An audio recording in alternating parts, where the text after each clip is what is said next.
مفتی عارف صاحب کے بیانات کو سننے کے لیے مفتی صاحب کے آفیشیل چینل فیضان عارف آفیشیل کو سبسکرائب کریں۔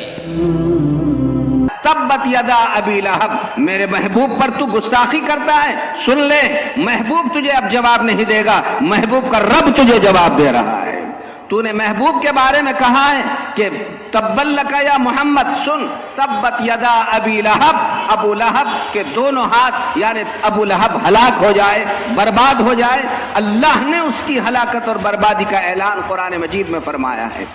تفسیر میں بات لکھی ہوئی ہے، ابو لہب کا جب انتقال ہوا، انتقال سے پہلے اللہ تعالیٰ نے ابو لہب کو جذام کی بیماری، جس میں انگلیاں جھڑتی ہے، اس کی انگلیاں جھڑی، اس کے پیر کی انگلیاں جھڑی، پیر جھڑا، اور اس کے بدن میں کیڑے مکوڑے پڑے، اور اس کی اولاد اسے دفن نہیں کر سکی۔ بالآخر لکڑیوں کے ذریعے اسے گڑھے میں داخل کر دیا گیا اور اس کو کیفر کردار تک پہنچا دیا گیا۔ اللہ قیامت تک آنے والے انسانوں کو بتانا چاہتا ہے، میرے محبوب کے شان میں اگر کوئی گستاخی کرے گا، دنیا میں بھی اسے عبرتناک سزا دی جائے گی، اور مرنے کے بعد کا تو اب اللہ ہی اس کا دیکھ بھال کرنے والا، اور اللہ پاک اس کو تکمیل کو پہنچانے والا ہے اس کی سزا کو۔ تو یہ ملعون کا حشر اللہ تبارک و تعالیٰ نے یہ کیا ہے۔ اللہ تبارک و تعالیٰ نے اس کائنات میں جو نظام چلائے ہیں، اس میں سب سے بڑی اہمیت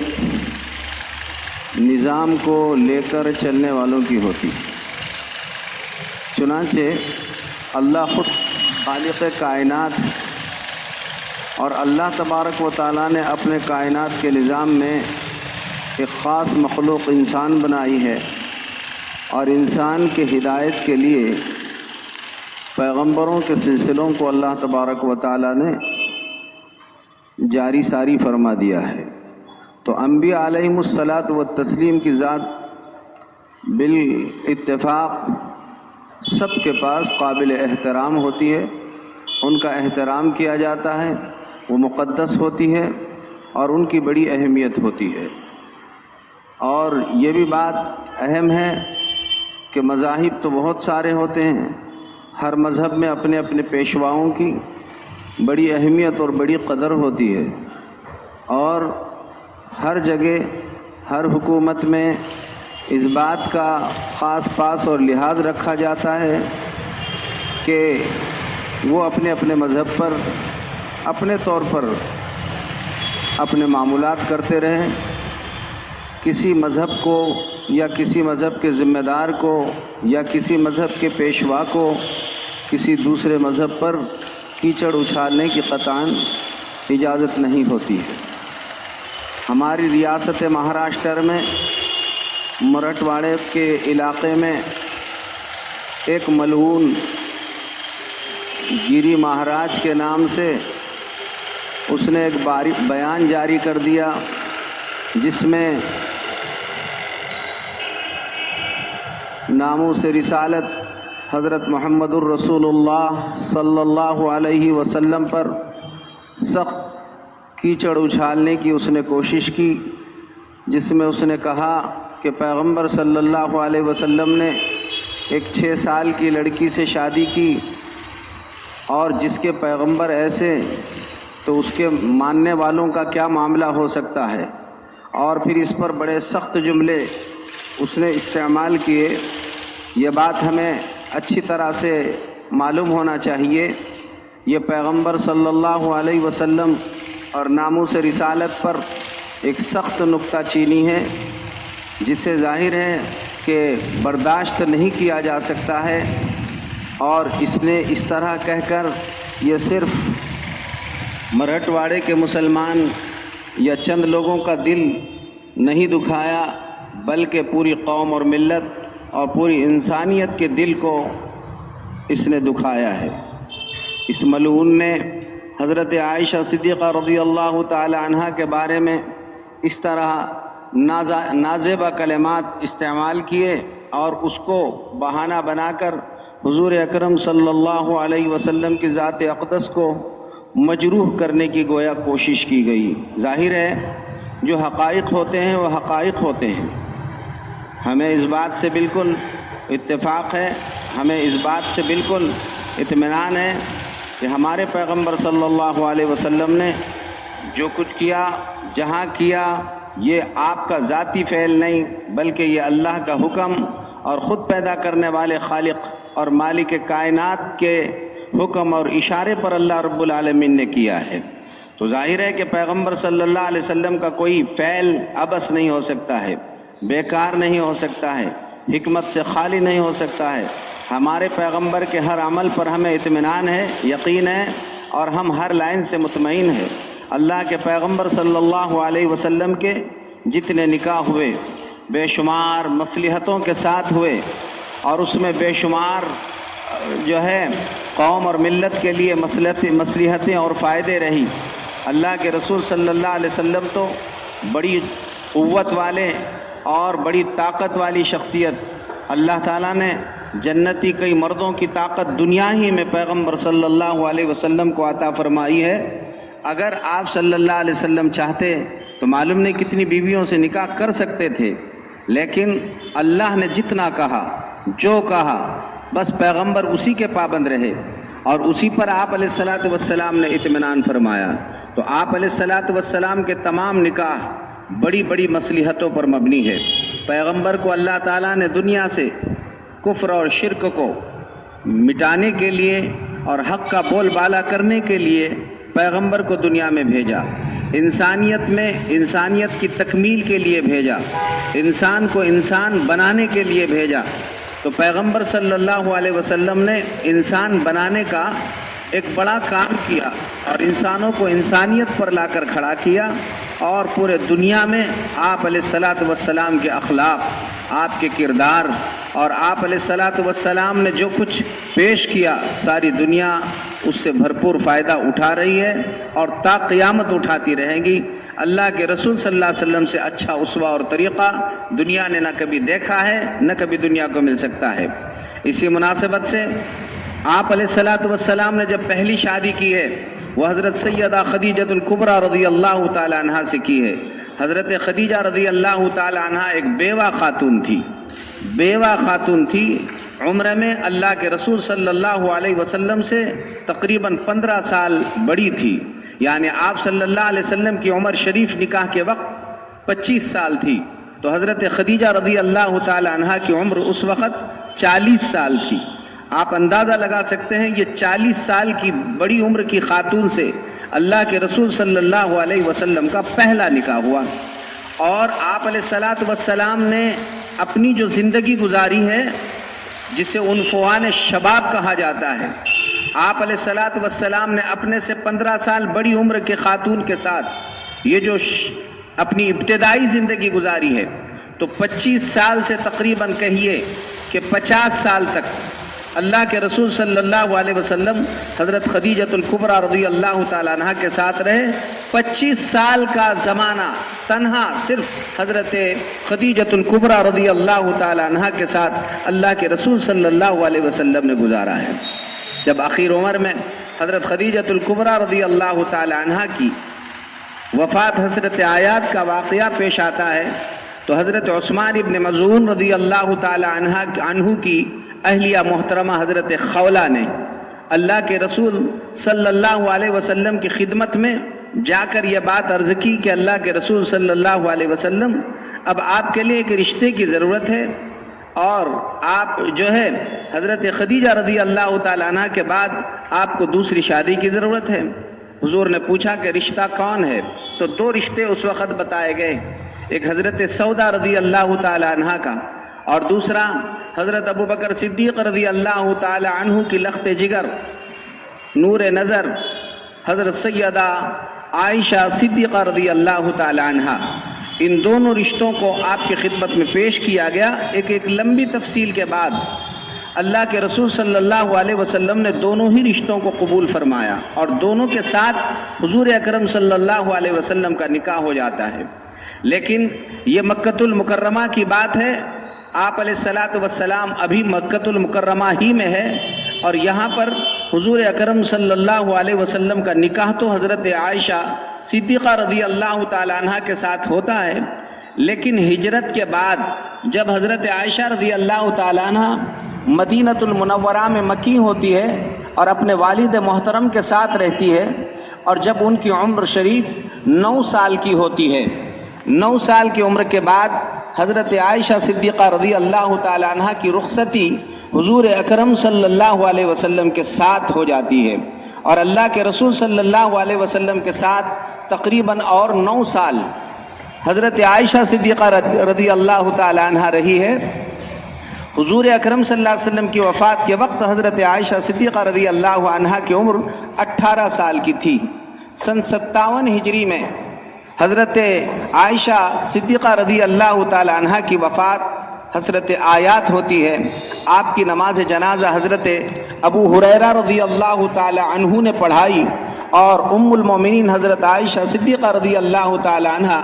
مدینۃ المنورہ میں جنت البقیع میں جنت میں آرام فرما رہی ہے۔ اللہ ہماری اماں پر اور ساری امت کی محسنہ پر کروڑوں رحمت نازل فرمائے، بے پناہ ان کے درجات کو اللہ تعالیٰ بلند و بالا فرمائے۔ یہی ام المومنین حضرت عائشہ صدیقہ رضی اللہ تعالی عنہ ایک تنہا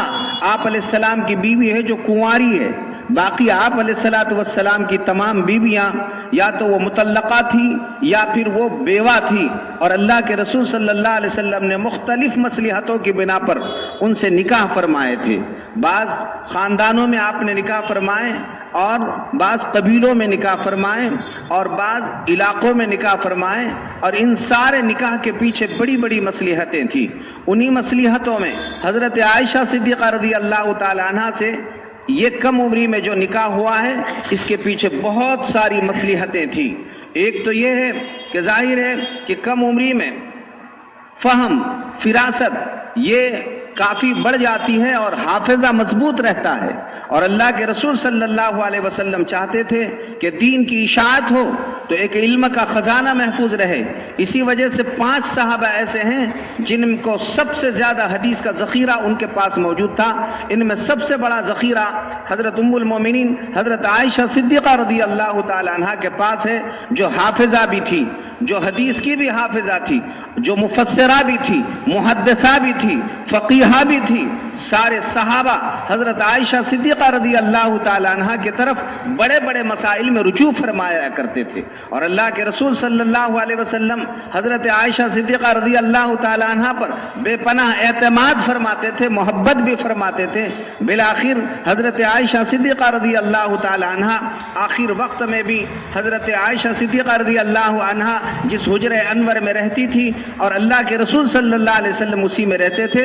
اللہ کے پیارے حبیب زندگی میں بھی اسی حجرہ انور میں رہے، اور وفات کے بعد تا قیامت بھی وہی حضرت عائشہ صدیقہ رضی اللہ تعالی عنہ کے حجرہ انور میں اللہ کے رسول صلی اللہ علیہ وسلم آرام فرمائے۔ سارے دنیا کے مسلمان آج بھی مدینۃ المنورہ جاتے ہیں، میرے رسول کے روضہ اطہر پر جب سلام پیش کرتے ہیں تو اسی حضرت عائشہ صدیقہ رضی اللہ تعالی عنہ کے حجرے میں اللہ کے رسول صلی اللہ علیہ وسلم آرام فرمائے، جہاں جا کر سلام پیش کیا جاتا ہے۔ یہ ساری تفصیلات کے پیچھے بتانا مقصود یہ ہے کہ حضرت عائشہ صدیقہ رضی اللہ تعالی عنہ علم میں،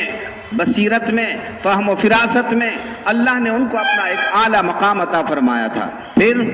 اللہ کے رسول صلی اللہ علیہ وسلم نے غریب گھرانے میں بھی شادی فرمائی، مالدار گھرانے میں بھی شادی فرمائی، تاکہ غریب پوچھے کہ غربت میں میری شادی کیسی ہو، مالدار پوچھے مالداری میں کیسی شادی ہو جائے، بڑی عمر کی پوچھے بڑی عمر میں میری شادی کیسی ہونی چاہیے۔ ایسی اگر کوئی چھوٹی بچیاں پوچھے کہ بچپنے میں ہماری شادیاں کیسی ہونی چاہیے، اللہ کے رسول نے اپنے شادی کے ذریعے سے بتایا عائشہ صدیقہ کے جیسی ہونی چاہیے، کہ عائشہ صدیقہ رضی اللہ تعالی عنہ بھی بچپنے میں تھی، لیکن بچپن میں پیغمبر حضرت محمد صلی اللہ علیہ وسلم سے ان کا نکاح ہوا، اور جس سادگی کے ساتھ نکاح ہوا، قیامت تک آنے والی بچیوں اگر تم بھی ایسی عمر میں شادی کرنا چاہتی ہو تو پیغمبر والا طریقہ اور اسوہ تمہیں اپنانے کی ضرورت پڑیں گی۔ اور پھر بات یہ ہے کہ شادی کا جو تعلق ہوتا ہے دراصل یہ جو ہے عمر کے اعتبار سے نہیں ہوتا ہے، بدن کے اعتبار سے ہوتا ہے۔ ظاہر ہے عرب کا ماحول ایک گرم ماحول ہے اور وہاں پر بچیاں بہت جلدی سے بڑی عمر کی معلوم ہوتی ہے. اس مناسبت سے حضرت عائشہ صدیقہ رضی اللہ تعالیٰ عنہ بھی ہر اعتبار سے اس قابل تھی، تبھی جا کر تو حضرت ابو بکر صدیق رضی اللہ عنہ نے اپنی بیٹی اللہ کے رسول صلی اللہ علیہ وسلم کے نکاح میں دی. اور اہم بات یہ ہے کہ وہاں کا ایک عام ماحول تھا اس عمر میں شادیاں کرنے کا. یہ بہت سارے لوگ چونکہ اس کا کتابوں سے مطالعہ نہیں اور حقیقت سے واقفیت نہیں ہوتی ہے. آج بھی ہمارے اس ملک میں آپ راجستھان کا علاقہ دیکھیے، وہاں پر بالکل جھولوں میں بھی شادیاں کر دی جاتی ہیں، چھوٹی چھوٹی عمروں میں شادیاں کر جاتی ہیں. کئی مذاہب ایسے ہیں ان کے مذہبوں میں بھی یہ رواج آج بھی موجود ہے. اللہ کے رسول صلی اللہ علیہ وسلم جس زمانے میں تشریف لائے وہاں پر بھی یہ باتوں کا بھی رواج تھا. چنانچہ اسی رواج کے مطابق کسی کو کوئی اشکال نہیں ہوا. میں آپ کی خدمت میں یہ بات عرض کرنا چاہتا ہوں، اللہ کے رسول پر اس وقت کے مشرکین نے جب آپ علیہ الصلوۃ والسلام نے نبوت کا اعلان فرمایا تو آپ کو ساحر کہا، آپ کو کاہن کہا، آپ کو ساحر کہا، آپ کو کاہن کہا، آپ کو شاعر کہا، لیکن کسی عورت کے بارے میں اللہ کے رسول صلی اللہ علیہ وسلم پر آج تک کسی مشرک کو انگلی کا اشارہ اٹھانے کا موقع نہیں ملا. تو اس وقت کے مشرکین نے بھی کبھی انگلی کا اشارہ نہیں کیا. آج کے زمانے میں ایسے بد چلن اور جن کا گویا یہ کہا جا سکتا ہے کہ ان کے خود اپنے ان کے دین اور مذہب سے ان کو کوئی خاص سلیقہ اور طریقہ نہیں اور معلومات نہیں ہے، وہ مذہب اسلام میں اگر اس طریقے سے گستاخی کرتے ہیں تو یہ بہت بڑی ناقابل برداشت گستاخی ہوتی ہے. اسے کبھی نہ قبول کیا جا سکتا ہے نہ برداشت کیا جا سکتا ہے. اس لیے امت کے سارے مسلمان اس وقت دکھی ہیں اور درد میں ہیں اور ہم اللہ کے دربار میں بھی شکوہ کرتے ہیں. اور چونکہ جس ملک میں رہتے ہیں ہم قانون کا پالن کرنے والے ہیں، لہذا ہم قانون کو اپنے ساتھ رکھ کر جس طرح ہو سکتا ہے ہم برابر احتجاج اور برابر ہم جو ہے اس سلسلے کی مخالفت کرنے کے لیے متحد ہیں اور ہم کرتے رہیں گے جب تک کہ ہمارے دلی جذبات کو جو ٹھیس پہنچی ہے جب تک اس کو سکون نہیں ملے گا. ظاہر ہے کہ پیغمبر صلی اللہ علیہ وسلم محبوب رب العالمین ہے. اب سنیے، اللہ رب العالمین کے محبوب ہے اور جو جس کا محبوب ہوتا ہے تو خود کو تکلیف پہنچے تو برداشت کر سکتا ہے، لیکن اپنے محبوب کو تکلیف پہنچے اسے برداشت نہیں کیا جا سکتا ہے. تو اللہ کے رسول صلی اللہ علیہ وسلم بھی محبوب رب العالمین ہے، محبوب رب العالمین ہے. اور عجیب و غریب بات ہے، انہی کے برکت سے اللہ نے پوری کائنات کو بنایا اور انہی کے برکت سے اللہ نے جنت کو سجایا اور انہی کے برکت سے اللہ نے کائنات کا نظام چلایا. جن کو اللہ نے اپنا محبوب بنایا ہے ظاہر ہے ان کے بارے میں، محبوب کے بارے میں رب العالمین کس طریقے سے اس قسم کی سازشوں کو برداشت کر سکتا ہے. ایسے واقعات جب حضور کے زمانے میں پیش آئے تو قرآن پڑھیے، اللہ نے خود اس کا کس طریقے سے بدلہ لیا ہے. اور محبوب کی شان میں جب بھی گستاخی ہوئی تو پھر رب العالمین نے بھی اپنا مکمل طور پر طریقہ بتایا کہ ایسے ملعونوں کے حق میں خالق کائنات کا کیا طریقہ کار ہوتا ہے. ظاہر ہے آپ ہم سب جانتے ہیں اللہ کے رسول صلی اللہ علیہ وسلم جب نبی بنائے گئے اور آپ نے پہلی مرتبہ اپنے نبوت کا اعلان فرمایا اور پہلی مرتبہ نبوت کا اعلان فرمانے کے لیے آپ جو ہے کوہ صفا پر تشریف لے گئے اور قبا برادری کے لوگوں کو، اپنے خاندان کے لوگوں کو جمع فرمایا اور جمع فرمانے کے بعد آپ نے اس وقت یہ اعلان فرمایا، یا ایھا الناس، لوگو قولوا لا الہ الا اللہ، لا الہ الا اللہ پڑھ لو، اللہ تمہیں کامیاب فرما دے گا. جب یہ اعلان اس وقت کے مشرکین نے سنا تو اس میں آپ کا چچا ابو لہب خود کھڑا ہوا اور کھڑا ہو کر اس نے یہ جملہ کہا، تبا لک یا محمد الہذا جمعتنا،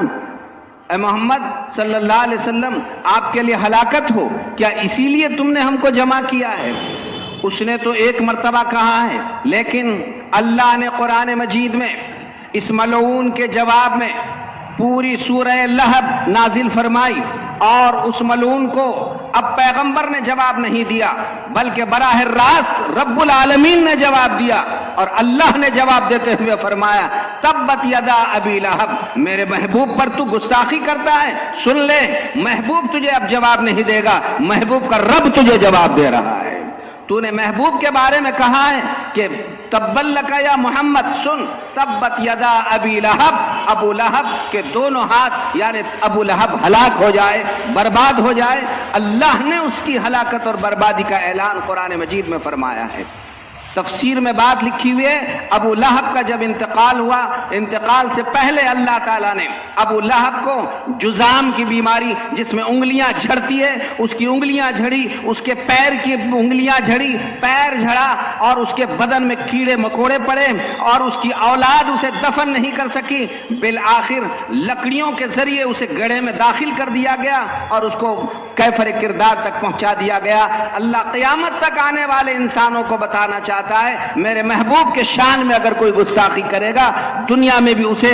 عبرتناک سزا دی جائے گی، اور مرنے کے بعد کا تو اب اللہ ہی اس کا دیکھ بھال کرنے والا، اور اللہ پاک اس کو تکمیل کو پہنچانے والا ہے اس کی سزا کو۔ تو یہ ملعون کا حشر اللہ تبارک و تعالیٰ نے یہ کیا ہے۔ خود ابو لہب کا بیٹا، ابو لہب کے دو بیٹے تھے، ایک بیٹا تو ایمان قبول کر چکا، لیکن ایک بیٹے نے ایمان قبول نہیں کیا اور پیغمبر کے شان میں گستاخی کی، اور گستاخی کرتے ہوئے اللہ کے نبی صلی اللہ علیہ وسلم کی خدمت میں آ کر اس نے اللہ کے رسول صلی اللہ علیہ وسلم کی طرف تھوکنے کی کوشش کی اور برا جملہ کہنے کی کوشش کی، اور جا کر اس نے ابو لہب کو کہا، آج میں نے ایسا کام کر کے آیا ہے کہ کسی نے نہیں کیا۔ باپ نے پوچھا کیا کیا؟ تو کہا کہ میں نے آج پیغمبر پر تھوکنے کی کوشش کی ہے۔ باپ نے پوچھا ابو لہب نے، پیغمبر نے، محمد نے اس وقت تم کو کیا کہا؟ تو کہا محمد نے مجھے اس وقت کہا کہ اللہم سلط علیہ کلبا من کلابک، اے اللہ تیرے کتوں میں سے کوئی کتا اس پر تو مسلط فرما دے۔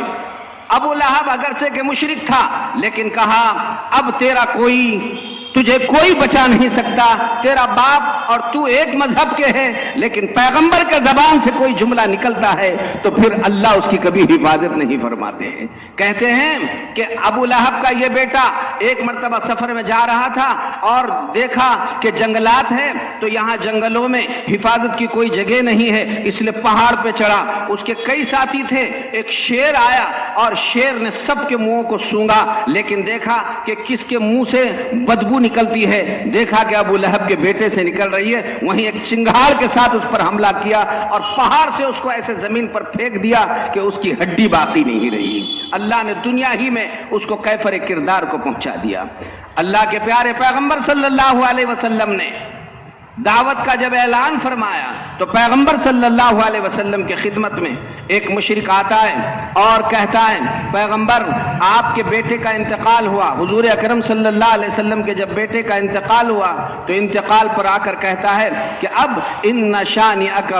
اے پیغمبر اب آپ تو ابتر ہوئے، یعنی مقطوع النسل، اب آگے آپ کا سلسلہ چلنے والا نہیں ہے، یہاں سے آگے آپ کا سلسلہ نہیں بڑھے گا۔ اللہ تعالیٰ نے قرآن میں باضابطہ اس نے صرف ایک جملہ کہا کہ پیغمبر کے بیٹے کا انتقال ہو گیا ہے، اب پیغمبر کا سلسلہ یہی ختم ہوگا، مقطوع النسل آپ بن جائیں گے۔ علیہ باللہ، اس ظالم نے جب یہ جملہ کہا، اس کا جواب پیغمبر نے نہیں دیا، خود پیغمبر کے رب نے دیا، یعنی اللہ نے سورۃ الکوثر نازل فرمائی اور اللہ نے فرمایا انا اعطیناک الکوثر۔ پیغمبر پریشان ہونے کی ضرورت نہیں، ساری کے حوض کوثر بھی آپ کا، انا اعطیناک الکوثر، آپ کے لیے حوض کوثر بھی آپ کا، اور خیر کثیر بھی آپ کی، ہر چیز آپ کی، آپ کا نام و نشان زمین پر بھی رہے گا، آسمانوں پر بھی رہے گا، جب تک کائنات رہے گی آپ کا نام رہے گا۔ اب مشرق ہو یا مغرب، شمال ہو یا جنوب، آپ کسی کونے میں جائیے، جب بھی دن میں اللہ اکبر کہا جاتا ہے، اللہ کے نام کے ساتھ محمد الرسول اللہ کے نام کا بھی اعلان کیا جاتا ہے۔ آپ کے نام کو تو کوئی مٹا نہیں سکا۔ ساتھ میں اللہ تعالیٰ نے جواب دیتے ہوئے اس ملحد کو اور مشرک کو فرمایا انا اعطیناک الکوثر فصل لربک وانحر ان شانئک هو الابتر۔ آپ کو آ کر تانا دینے والا آپ کو کیا تانا دیتا ہے؟ آپ کی تو نسل چلی ہی اور آپ کے سادات خاندان پر پوری دنیا مر مٹتی ہے، کہ کاش فاطمۃ الزہرا کی اولاد میں پیدا ہو جاتا. آج بھی وہ خاندان سادات خاندان کہلاتا ہے, اہل بیت کا خاندان کہلاتا ہے, پورے دنیا میں اس کا احترام کیا جاتا ہے, عزت اور اہمیت کی نگاہ سے دیکھا جاتا ہے. اس وقت بھی شرافت تھی, آج بھی ہے, تا قیامت رہے گی. اور پوری امت اللہ کے رسول صلی اللہ علیہ وسلم کی روحانی اولاد ہے. اب تک بتائیے کیا کسی نے آج تک دعویٰ کیا ہے کہ وہ کعب بن اشرف کا بیٹا ہے اور مسیلمہ کذاب کا بیٹا ہے, اور کسی نے کہا ہے ابو لہب کا بیٹا ہے, کسی نے کہا ہے ابو جہل کا بیٹا ہے, کسی نے کہا ہے کہ اس طریقے سے اپنی نسبت کرنے کی آج تک کسی نے جرأت کی ہے؟ آج تک کوئی بھی ایسا مائی کا لال پیدا نہیں ہوا جنہوں نے اپنی نسبت ان ملعونوں کی طرف کی ہے. بلکہ بات دراصل یہ ہے, اللہ کے رسول صلی اللہ علیہ وسلم کو جس نے مقطوع النسل کہا, اللہ نے اس کی نسل کو تو تباہ برباد کر دیا, اور اللہ کے پیارے حبیب صلی اللہ علیہ وسلم کا نام بلند و بالا فرمایا. پورے دنیا میں اعلان کرایا جا رہا ہے پیغمبر کے نام کا ڈنکا مشرق میں بھی بجے گا, مغرب میں بھی بجے گا, شمال میں بھی, جنوب میں بھی, زمین میں بھی, فضاؤں میں بھی, آسمانوں میں بھی, اور ساری تا قیامت یہ سلسلہ چلتا رہے گا. پیغمبر کی برکت سے اللہ تعالیٰ نے ساری کائنات کو سجایا ہے, بنایا ہے, اور محبوب رب العالمین نے بے حد محبت کا اظہار فرمایا ہے. اللہ تبارک و تعالیٰ نے اللہ کے شان میں جنہوں نے گستاخی کی, اللہ کے شان میں گستاخی کرنے والوں کو تو اللہ نے برداشت کیا, لیکن اللہ کے انبیاء کے شان میں اگر کسی نے گستاخی کی ہے اللہ نے ان کو کبھی برداشت نہیں کیا. نوح علیہ السلام کا زمانے سے واقعات دیکھیے. نوح علیہ السلام کے زمانے میں اللہ کے شان میں گستاخی ہوتی رہی, اللہ تبارک و تعالیٰ برداشت کرتا رہا, لیکن پوری قوم نوح پر عذاب نہیں آیا. قوم نوح پر عذاب اس وقت آیا جب اللہ کے پیغمبر حضرت نوح علیہ السلام کے شان میں گستاخی شروع ہوئی. تو اس وقت پھر اللہ تعالیٰ نے پورے دنیا میں ایک زبردست پانی کا سیلاب نازل فرما کر ساری دنیا کو غرقاب فرما دیا. آپ نے دیکھا حضرت ابراہیم علیہ السلام کے زمانے میں نمرود نے خود کو رب بتایا, اور حضرت ابراہیم علیہ السلام کی طرف ذرا بھی توجہ نہیں کرتا رہا. نمرود خود کو رب بتاتا رہا اور وہ خود کو اپنا بڑاپن بتاتا رہا. اللہ کے شان میں وہ گستاخی کرتا رہا, اللہ پاک برداشت کرتا رہا. لیکن جب اس نے حضرت ابراہیم علیہ السلام پر ہاتھ ڈالنے کی سازش کی, اللہ تبارک و تعالیٰ نے اس کے ذریت سے اس کو تباہ فرما دیا, برباد فرما دیا. لنگڑے مچھروں کو اللہ تعالیٰ نے اس کے ناک میں داخل فرما کر اس کو تہ تیغ فرما دیا. حضرت موسیٰ علیہ السلام کے زمانے میں فرعون خود کہتا رہا انا ربکم الاعلی, اللہ برداشت فرماتا رہا. لیکن جب فرعون نے حضرت موسیٰ علیہ السلام پر ہاتھ ڈالنے کی کوشش کی اور یہ چاہا کہ آج رات موسیٰ علیہ السلام کو اور ان کے سارے ماننے والوں کو آج تباہ کر دینا ہے, تو پیچھا کرنے کی سازش کی. اللہ نے موسیٰ علیہ السلام کو اور آپ کے قوم کو فرمایا کہ آپ یہ جو ہے دریا پار کر نکلو. ان کو تو بچا دیا, لیکن موسیٰ پر ہاتھ ڈالنے والے فرعون کو اللہ نے دریا میں ڈبو کر غرق فرما دیا, تہ تیغ فرما دیا. اور قیامت تک آنے والے انسانوں کو بتایا کہ اللہ کے ذات میں اگر وہاں پر زیادتی کرتا ہے تو پیدا کرنے والا خالق و مالک اسے برداشت کرے گا, اسے مرنے کے بعد سزا دے گا. لیکن پیغمبر کے شان میں اگر کوئی دنیا میں گستاخی کرتا ہے اسے کبھی برداشت نہیں کیا جائے گا, قبول نہیں کیا جائے گا. وہ دنیا میں بھی سڑایا جائے گا, ملعون کیا جائے گا, اور ہمیشہ کے لیے کیفر کردار کو پہنچا دیا جائے گا. چنانچہ انبیاء علیہ السلام کے یہ واقعات ہم کو, آپ کو, سب کو یہ بتا رہے ہیں کہ دیکھیے پچھلی قوموں کا جو کردار ہوا ہے اور جو ان کا عبرتناک انجام ہوا ہے, یہ محض انبیاء پر ہاتھ ڈالنے کی نحوستوں سے ہوا ہے. جنہوں نے بھی انبیاء پر ہاتھ ڈالا اللہ پاک نے دنیا میں بھی انہیں کچل کر رکھ دیا, اور مرنے کے بعد ہمیشہ کی جہنم تو ان کا انتظار کر ہی رہی ہے. سوال پیدا ہوتا ہے کہ اللہ اپنے شان میں گستاخی کرے کوئی تو اس کو کیوں برداشت کر رہا ہے, اور انبیاء کے شان میں گستاخی ہو گئی تو پھر اللہ تبارک و تعالیٰ کیوں برداشت نہیں کرتے ہیں. آپ یہ نقطہ اچھی طرح سمجھیے. دراصل بات اس میں یہ ہے کہ رب کا تعارف ہی نبی کے ذریعے سے ہوتا ہے. اگر نبی نہ ہوتے تو ہمیں کیا پتا چلتا کہ رب کون ذات ہے.